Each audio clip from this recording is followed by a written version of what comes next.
Hello everyone, मेरा नाम है पंकज कुमार यादव और मैं आप लोगों का स्वागत करता हूं आपके अपने चैनल T20 बैंकिंग में। तो दोस्तों, जैसे कि हम लोगों ने पिछले क्लासेस में इनइक्वालिटी का बेसिक पढ़ा था, फिर आइदर और केस पढ़ा, उसके बाद फिर हम लोगों ने नाइदर नॉर केस पढ़ा।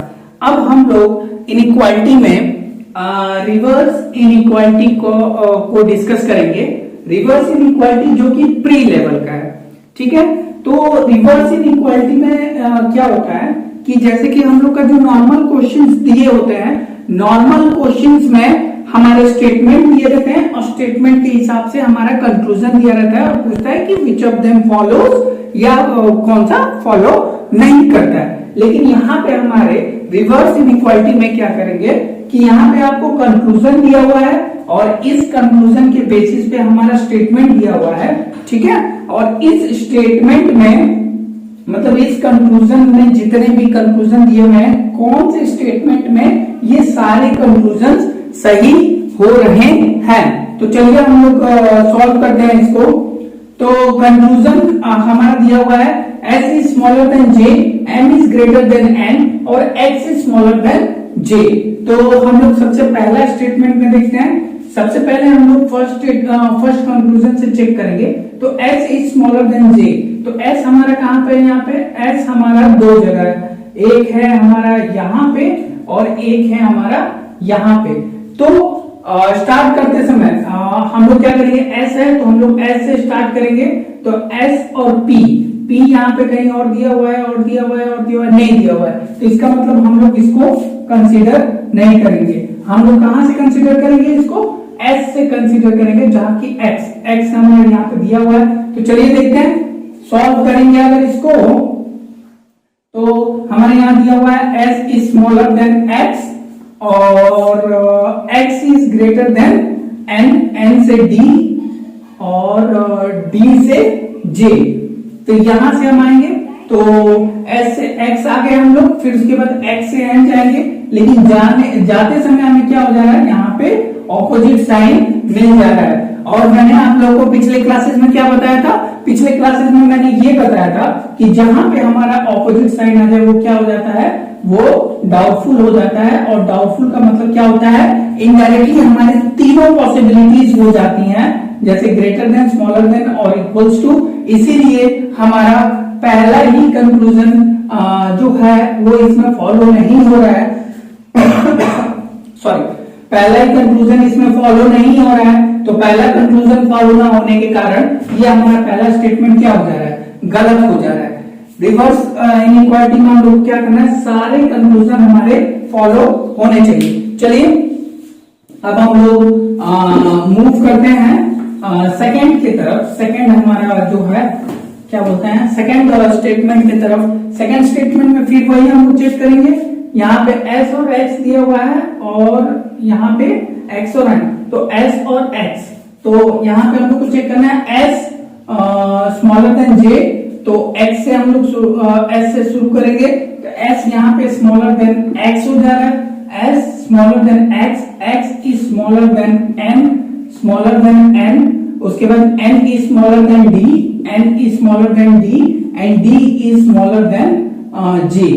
तो यहाँ पे जो हमारा पहला कंक्लूजन हो रहा है वो यहाँ पे ये फॉलो कर रहा है सेकंड स्टेटमेंट में। अब चलिए smaller than, smaller than, smaller than, हाँ तो ऐसे स्मॉलर देन J, क्योंकि हमारा सारा स्मॉलर देन का सिंबल है, तो हमारा सेकंड स्टेटमेंट में हमारा पहला कंक्लूजन फॉलो कर रहा है। अब आ जाते हैं हम लोग, तो इसको फॉलो कर देते हैं। अब आ जाते हैं हमारा M is greater than N, तो M is greater than N, M यहाँ दिया हुआ है और कहीं है और कहीं M नहीं है, तो M को N से, तो M से जाएंगे हम लोग J से जाएंगे हम लोग D और D से आएंगे हम लोग N के तरफ आएंगे।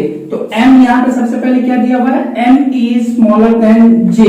अब देखिए डायरेक्ट अगर टाइम सेविंग की बात की जाए तो टाइम सेविंग के हिसाब से अगर मैं करूंगा तो मैं डायरेक्ट यहाँ पे इस कंक्लूजन को रॉन्ग कर दूंगा, क्योंकि जब मेरा M एक ही बार दिया हुआ है और M यहाँ पे पूछा गया है ग्रेटर देन और यहाँ मेरा M स्टार्ट ही हो रहा है स्मॉलर देन से, तो मैं डायरेक्टली इसको क्या कर दूंगा, कैंसिल कर दूंगा, लेकिन फिर भी एक बार हम चेक कर लेते हैं। m is smaller than j, m is smaller than j, j is greater than d। अब देखिए यहाँ पे जब हम लोग आ रहे हैं तो m इज ग्रेटर देन का पूछ रहा है, लेकिन यहाँ हमारा ऑपोजिट सिंबल आ जा रहा है, और ऑपोजिट सिंबल का मतलब क्या होता है, हमारा डाउटफुल होता है। ऑपोजिट सिंबल का मतलब डाउटफुल, मतलब ग्रेटर देन, इक्वल्स टू और sorry greater than, smaller than और इक्वल्स टू के फॉर्म आ सकता है, और यहाँ पे हमको ग्रेटर देन पूछा हुआ है तो ऑटोमेटिकली हमारा ये गलत हो गया। और ये तो वैसे भी गलत हो गया था क्योंकि क्या बोलते हैं कि हमारा m स्टार्ट ही हो रहा था स्मॉलर देन से, और वहां पे m ग्रेटर देन पूछा हुआ है। चलिए अब तो हमारा सेकंड स्टेटमेंट भी गलत हो गया, सेकंड स्टेटमेंट फॉलो नहीं कर रहा है। थर्ड स्टेटमेंट पे आ जाते हैं हम लोग। थर्ड स्टेटमेंट हम लोगों का क्या था, थर्ड स्टेटमेंट में दिया हुआ है क्या है, स्टार्ट करते हैं s स्मॉलर देन j से, तो s ग्रेटर देन, देखिए ये तो ऐसे ही थर्ड स्टेटमेंट डायरेक्ट अगर देखें तो s greater than x, s को यहाँ पे स्मॉलर देन पूछा गया है और ये स्टार्ट हो रहा है ग्रेटर देन से, और यहाँ पे भी s है तो दो s है और एक स्मॉलर देन इक्वल्स टू से स्टार्ट हो रहा है, तो हम लोग इसको चेक करेंगे। x हो गया, x से हम लोग जाएंगे n, तो x हमारा स्मॉलर देन है n से। देखिए यहाँ पे ग्रेटर देन s हमारा ग्रेटर देन x है और x हमारा स्मॉलर देन, मतलब हमारा ऑपोजिट सिंबल। फिर एक बार मैं बार बार आप लोग को डाउटफुल का केस इसलिए बता रहा हूँ क्योंकि आपके दिमाग में ये बात बैठ जाए, ऑपोजिट सिंबल मतलब डाउटफुल होगा, और डाउटफुल होने की वजह से कितनी पॉसिबिलिटी होगी, ग्रेटर, स्मॉलर और इक्वल्स टू। तो यहाँ पे हमारा s स्मॉलर देन है, तो स्मॉलर देन तो है लेकिन ग्रेटर और इक्वल्स टू की भी पॉसिबिलिटीज हैं, इसीलिए हम लोग क्या करेंगे, इसको ये ऑप्शन भी हमारा कैंसिल हो जाएगा। अब हमारे पास दो ऑप्शन बच रहे हैं, एक हमारा ऑप्शन नंबर 4 और एक हमारा बच रहा है नॉन ऑफ दिस। तो नॉन ऑफ दिस है, इसीलिए हम लोग को ऑप्शन नंबर 4 चेक करना जरूरी है। तो अब हम लोग स्टार्ट करते हैं। s smaller than j, x smaller than j, तो s is smaller than x, यहां स्टार्ट करेंगे। s is smaller than x, x से आएंगे हम लोग यहाँ पे x is smaller than n, x is smaller than n, n is smaller than d, n is smaller than d, और d is smaller than j, d is smaller than j। तो पहला conclusion हमारा सही हो रहा है। चलिए पहला कंक्लूजन हमारा, sorry d is smaller than, d is smaller than j, तो पहला कंक्लूजन हम लोगों का सही हो रहा है, तो पहला कंक्लूजन सही हो रहा है। फिर सेकंड कंक्लूजन की तरफ चलते हैं, तो सेकंड कंक्लूजन हम लोग का क्या है, m is greater than n, m यहाँ पे है, m है, m, तो m is equals to j, j is greater than d, j is greater than d और d is greater than n। देखिए यहाँ पे इक्वल्स टू है, ग्रेटर देन है, ग्रेटर देन है, तो इक्वल्स टू ग्रेटर देन और इक्वल्स टू ग्रेटर देन में ग्रेटर देन सिंबल आएगा, तो हमारा यहाँ पे ये फॉलो हो रहा है कि m is greater than n। इसका मतलब ये कंक्लूजन भी हमारा ये हो गया, ये हो गया।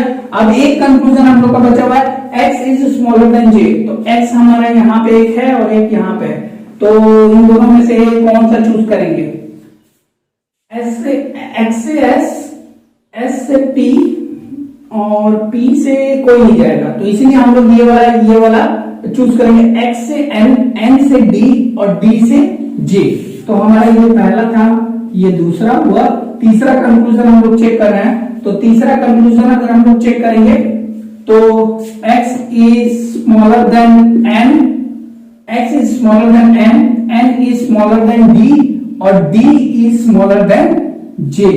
तो यहाँ पे जो हमारा ये third conclusion x is smaller than j, तो x स्मॉलर, तो x is smaller than j। इसका मतलब हमारा ये भी स्टेटमेंट फॉलो हो रहा है, तो हमारा मतलब ये है कि ये हमारा स्टेटमेंट, और ये जब है नहीं तो इसको भी हम लोग इग्नोर कर देंगे, मतलब स्टेटमेंट नंबर 4 हमारा फॉलो कर रहा है। तो इस प्रकार हमारा प्री में जब रिवर्स इनइक्वालिटी आता है तो हम लोग इसको सॉल्व करते हैं, और ये सॉल्व करने का तरीका ये होता है कि जब आप लोग अच्छे से प्रैक्टिस कर लेंगे, आपके जो कॉन्सेप्ट्स है वो क्लियर रहेंगे, तो इसको पूरा सॉल्व करने की जरूरत नहीं पड़ेगी। जैसे कि मैंने ऑपोजिट सिंबल आया तो हटा दिया, चाहे डायरेक्ट सिंबलाइज जो आया उसके हिसाब से मैंने डायरेक्ट उसको सॉल्व किया, तो इसी प्रकार हम लोग सॉल्व करेंगे।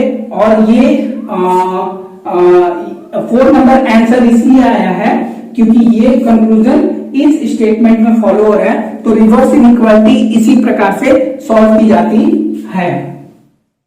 ओके, आई होप आप लोग को समझ में आया होगा।